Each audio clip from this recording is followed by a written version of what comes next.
The reading this Sunday is so packed with so much information and, of course, materials for reflection and homily. But, first question, how is your prayer?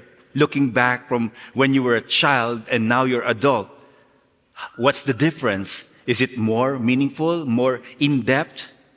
Can you just utter prayer from your heart, or you're still in the memorized formula prayer still, right? Because we are taught to memorize and repeat. But that's just the beginning until we discover the beauty of prayer. You know, every time I'm tempted not to pray, it's good to have reminders, sayings that I think I already shared it to you, but it's good to go back because the temptation of not to pray is always there. So, this is one of those. Pray hardest when it is hardest to pray. Why? Because you're certain that the devil is already there tempting you not to pray. I'm so tired. I have so many excuses not to pray. That is the moment God is telling you to pray because it's so hard. Yeah? Or, if this is not working, try this one. If you only pray when you're in trouble, you're in trouble. Right? So I don't want to be in trouble, so pray. And that is the very core of the gospel, the readings for this Sunday. So, because prayer is not just an activity, it is a relationship with God. But when you pray, what image do you have of God in your prayer? Is He the one that provides everything? You have to say the prayers in this certain way or not, you will not receive it. It's just like putting a code in an ATM and then boom, it will come out. See? The challenge for this Sunday is to go deeper into our prayer. Let us check the first reading, the book of Genesis. Abraham, know that he is just still learning to know who God is. Because in the Mesopotamian surroundings, there are so many gods and goddesses. You know that God is somewhere bigger than you, but now he was put into a situation wherein he has to intercede for his cousin Lot, who is living in Sodom. And the plan is to destroy Sodom because of the wickedness. And there, he was able to bargain with God with regards to to save that city. If there is like 50, 45, 35, 30, 20, 10.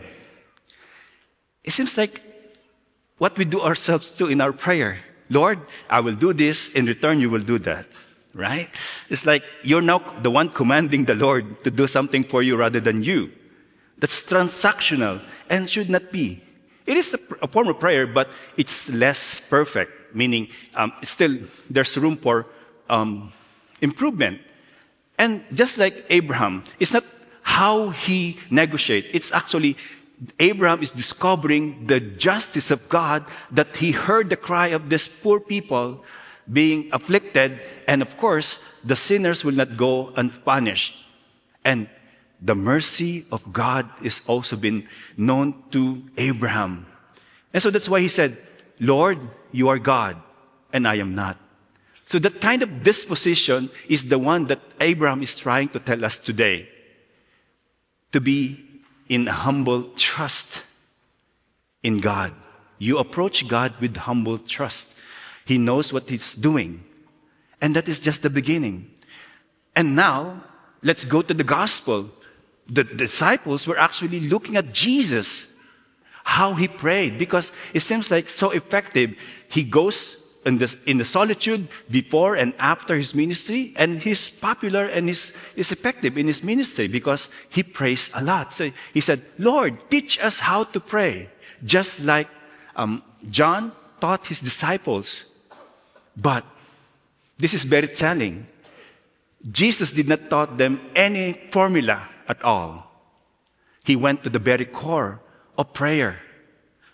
Abraham's God is so far distant and very formal.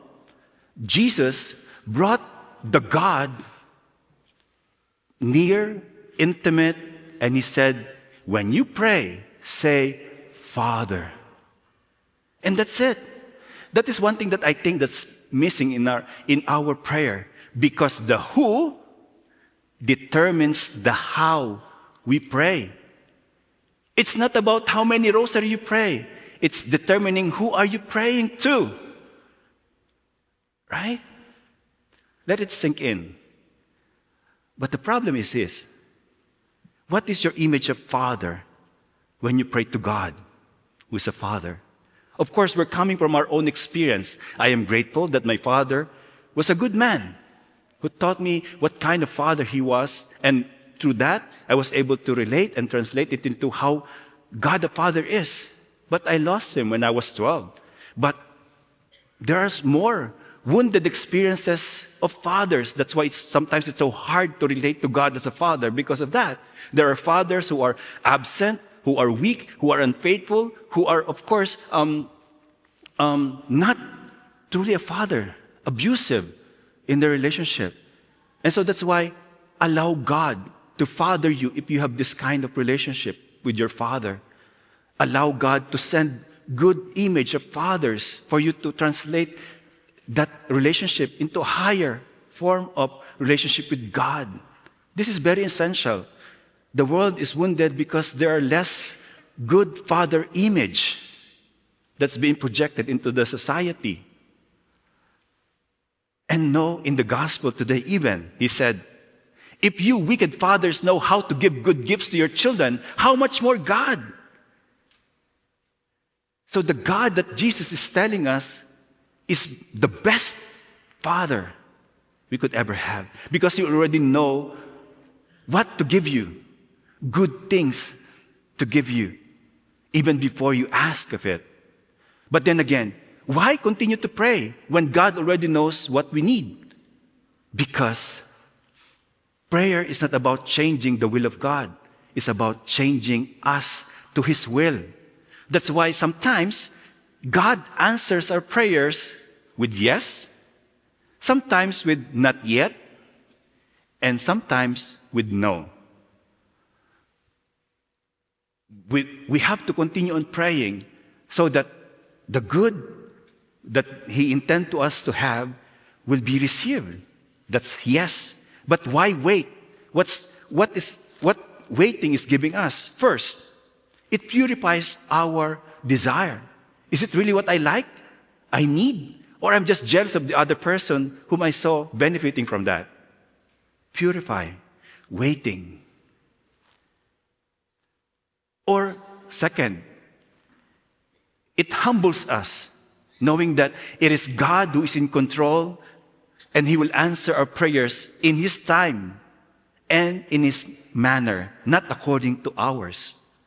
Third, benefit of waiting. It gives us spiritual strength by perseverance, knowing that God is in charge. To trust Him with our life. We continue on praying, knocking, seeking, asking. Because in the gospel, the friend was given what he needs because of his persistence. And so the second lesson for today is be persistent in your prayer. Because God is more than the friend who cannot be bothered and be disturbed. God is more than that. He's always ready. Before you knock, He's already holding the doorknob. Before you ask, it already hits in His hand. Before you seek, He's already have it. But because seeking and being persistent in prayer allow us to grow in our filial trust and relationship with God as His son and daughter. Prayer is a battle. Remind yourself with that. It's always a battle. And our enemy is none other than ourselves. Because we have so many, it's easy to give millions of reasons not to pray.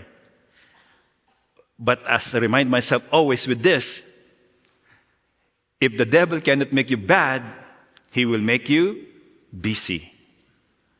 So what's your excuse? So thank you for coming today to express your filial trust in God in this Sunday celebration that we are having. Let us grow in our relationship with God the Father. If that Father image of yours is wounded, allow God to heal that. Allow God to father you. And lastly, when we pray the Lord's Prayer, remember this, you are not praying alone. You are praying with Jesus Christ by the very word Himself utters to the Father. That's how great this prayer is. We just meditated on one word, Father. And there's so much more in that prayer. It is Jesus Christ leading us closer to the Father, because the who determines the how we pray. May you discover the power of this prayer, this truth now being exposed to you. Amen.